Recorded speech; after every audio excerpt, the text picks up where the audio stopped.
आज 6 दिसंबर की वो तारीख है जो भारतीय इतिहास में जिसमें जो कलंक एक बाबरी मस्जिद का विध्वंस हुआ उसको पूरी दुनिया में देखा और किस तरीके से सिर्फ बाबरी मस्जिद का विध्वंस नहीं हुआ बल्कि लोकतंत्र का संविधान को चकनाचूर करने का जो कोशिश की गई। यहाँ पर आज इस परिसर में जो तमाम देश के विभिन्न प्रदेशों से जो तमाम साथी लोग आए हैं उनका भी बहुत शुक्रिया कि इस मौके पर आज हम लोग 6 दिसंबर को बाबा साहब भीमराव अम्बेडकर जी का महापरिनिर्वाण दिवस है।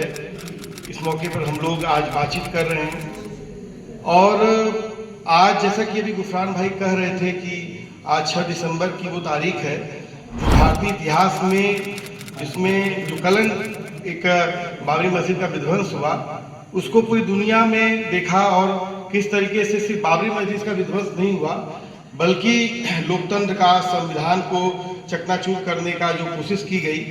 और आज जिसको हम देख सकते हैं कि उत्तर प्रदेश से लेकर पूरे देश में जो बुलडोजर पॉलिटिक्स और जिसका शुरुआत ही है ध्वंस की राजनीति है, ये हर चीज का ध्वंस करना चाहती है, संविधान का, लोकतंत्र का, मर्यादाओं का, नैतिकताओं का और जो भी तमाम आज़ादी के वो मूल्य हैं जो हमारी साझी शहादत, साझी विरासत के जो मूल्य हैं उनका वो ध्वंस करना चाहती है। लेकिन उसके बरक्स इसी देश में लगातार देखिए पिछले 9 साल में इस देश ने एक बड़े आंदोलनों को भी यहाँ पर भारत में दिखाया है।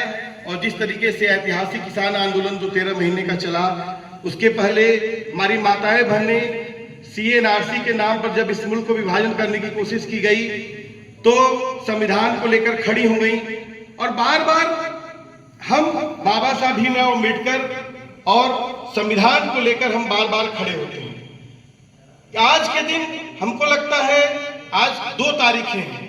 एक तरफ ध्वंस की राजनीति की गई हैदराबाद में जहां से गुफरान साहब आते हैं और दूसरी तरफ एक जो निर्माण की जो बात की, जो भारत के नए निर्माण की बात कही, एक जिद था बाबा साहब का। बाबा साहब का मैं जहां तक देखता हूं कि एक जिद थी उनकी कि भारत कैसा होगा और इसीलिए जो संविधान को जब वो उसके लिखा जा रहा था तो जितना उनका रोल है, जितनी उनकी निष्ठा है, जितना उन्होंने ईमानदारी से रचा और आज जो हम लोग बैठे हैं इस परिसर में बैठे हैं, इस मुल्क में हम लोग की जो भी आवाज है या दुनिया में जो भी बात हो रही है तो वो आज सिर्फ और सिर्फ उसमें एक बड़ा नाम है बाबा साहब भीमराव अम्बेडकर का। और जिसको भुलाने की हर संभव, उनको बिसराने की हर संभव कोशिश की गई, लेकिन लगातार भारतीय राजनीति में उनकी प्रासंगिकता बढ़ती गई। जब भी देश में दमन, अत्याचार जब भी बढ़ा तो बाबा साहब को लोगों ने याद किया। आज देखिए कि जब किसान आंदोलन शुरू होता है तो किसान आंदोलन की तारीख क्या होती है? 26 नवंबर, संविधान दिवस।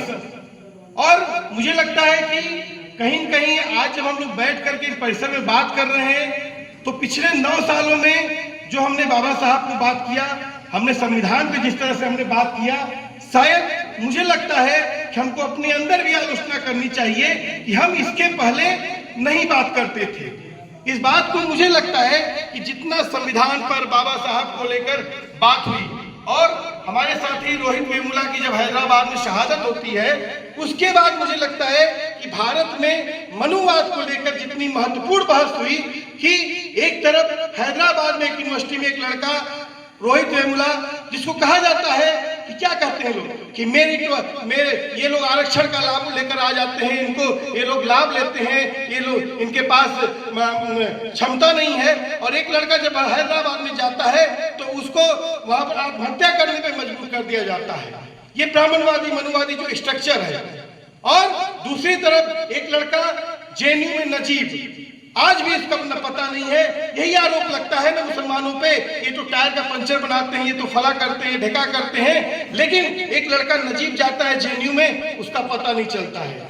और मुझे लगता है कि उनकी 2 माओं ने, नजीब की मां ने और रोहित वेमुला की मां ने, जो पूरा डिस्कोर्स पूरी देश में खड़ा किया। और कहीं न कहीं मुझे लगता है कि जब आप आज बात कर रहे हैं, हम बात कर रहे हैं, तो 2 अप्रैल 2018 को जब सुप्रीम कोर्ट ने SC/ST एक्ट को कमजोर करने का प्रयास किया, हम दलित समाज, जो हमारे देश में दलित समाज है, जितना संविधान में निष्ठा है उनका, क्योंकि सबसे ज्यादा संविधान से उनको इस बात को मालूम है, उसको बात को मालूम था कि जो बाबा साहब ने जो संविधान दिया है, ये संविधान के बलबूते हम हैं। और ये बात मुझे साफ साफ कहें कि अन्य जो समाज के लोग इस बात को नहीं स्वीकार कर पाते हैं या नहीं स्वीकारते हैं और बाबा साहब को एक जात विशेष से जोड़ देते हैं। लेकिन 2 अप्रैल 2018 की तारीख थी कि जब SC/ST एक्ट को कमजोर करने का प्रयास किया गया, तो हमारे 13 नौजवान शहीद हुए और लगातार पुलिस की गोलियों से मारे गए। और पूरे देश में आप याद करिए कि 2 अप्रैल 2018 के पहले कोई इस देश में नहीं सोच सकता था, कोई कहते थे लोग कि मोदी का राज है, मोदी ये कर देगा, मोदी वो कर देगा। लेकिन 2 अप्रैल 2018 की वो तारीख है कि जब हमारे देश का नौजवान सड़कों पर खड़ा हो गया और उसने कह दिया कि भारत बंद। और साफ कहते हैं हम, ये सिलसिला जो शुरू होता है कि अगर हमारे हक, हकूक, इंसाफ के सवाल को आप ये लोकतंत्र में एड्रेस नहीं किया जाएगा, तो हम भारत को बंद करेंगे और उसके लिए शहादत देंगे। हम बिरसा मुंडा की परंपरा के लोग हैं, हम नाथूराम गोडसे की परंपरा के लोग नहीं हैं, जो 92 में जो अज्ञाता ताइयों ने जिस तरह से किया। मुझे लगता है कि आज जब हम इस बात को बात करते हैं, जैसा कि गुफरान भाई ने बताया कि रिहाई मंच से हम लोग जुड़े हैं और लगातार हम लोग कार्य करते हैं।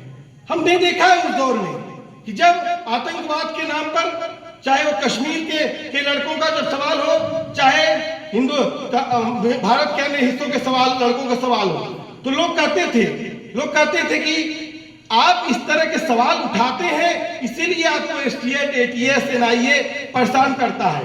लेकिन हमने देखा कि किसान आंदोलन में जो किसान नेता जब सवाल उठाने लगे, तो उनके ऊपर भी गुंडा एक्ट UAPA के तहत कार्रवाई हुई। और आज हम जिस प्रांगण में बैठे हैं, हम फादर स्टैन स्वामी को याद किए बगैर हम इस पर चर्चा को नहीं कर सकते हैं। आज फादर स्टैन स्वामी उस बिरसा के उलगुलान, जो बिरसा ने जो उलगुलान शुरू किया था, उस उलगुलान को जिस तरीके से निरंतर जारी रखा। और आज देखिए कि भीमा कोरेगांव से लेकर दिल्ली की जेलों में लगातार हमारे इंटेलेक्चुअल, हमारे युवा नेता, हमारे तमाम जो इस तरह के जन आंदोलनों के नेता हैं, आज जेलों में बंद हैं। आज हमने बार बार वो कविता हर सम्मेलन में, हर गोष्ठियों में की, वो पहले हमारे लिए आए, वो पहले हमारे लिए आए। लेकिन मुझे लगता है, साफ तौर पर मुझे लगता है कि हम कश्मीर के साथ नहीं खड़े हुए। हम आज मणिपुर जल रहा है, पूर्वोत्तर इसके पहले भी लगातार जला है, हम पूर्वोत्तर के साथ नहीं खड़े हुए।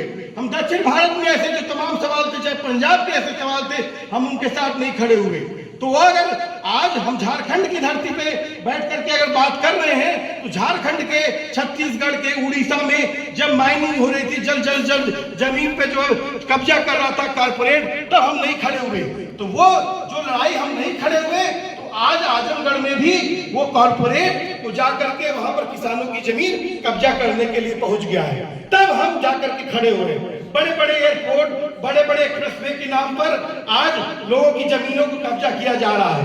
तो मैं बड़ी बात न करते हुए अपनी बात को मैं संक्षेप में लेता हूं कि आज जो लड़ाई, आज भारत जिस परिदृश्य में खड़ा है, या फिर एक तरफ जब हम बात कर रहे हैं तो इसी समय इजराइल और फिलिस्तीन के बीच में भी वहां पर वार चल रहा है। हमको तय करना होगा और साफ तौर पर हमको तय करना होगा। एक कविता है ना, तय करो आदमी के पक्ष में हो या फिर आदमखोर हो। हमको इस बात को तय करना पड़ेगा कि हम किसके पक्ष में हैं, और जो हम तय करेंगे वही आने वाले भारत के निर्माण के लिए होगा। और आज दुनिया को भी तय करना पड़ेगा। यही नरेंद्र मोदी है जो कि 2002 में जो कत्लेआम करवाया गया था, कत्लेआम करवाने के बाद इसी अमेरिका ने वीजा नहीं दिया था। और आज दुनिया में जाकर के कह रहे हैं, लगातार लोग क्या कहते हैं, वो बुद्ध की बात करते हैं, महात्मा गांधी की बात करते हैं, और करते क्या है कि कि वाराणसी में जाकर के जो गांधी का जो के नाम पर जो विचारों को फैलाने के लिए जो एक आश्रम था, सर्व सेवा संघ था, उसको बुलडोज कर दिया गया। तो सवाल इस बात का है कि हम यहाँ पर भी नहीं खड़े हुए थे।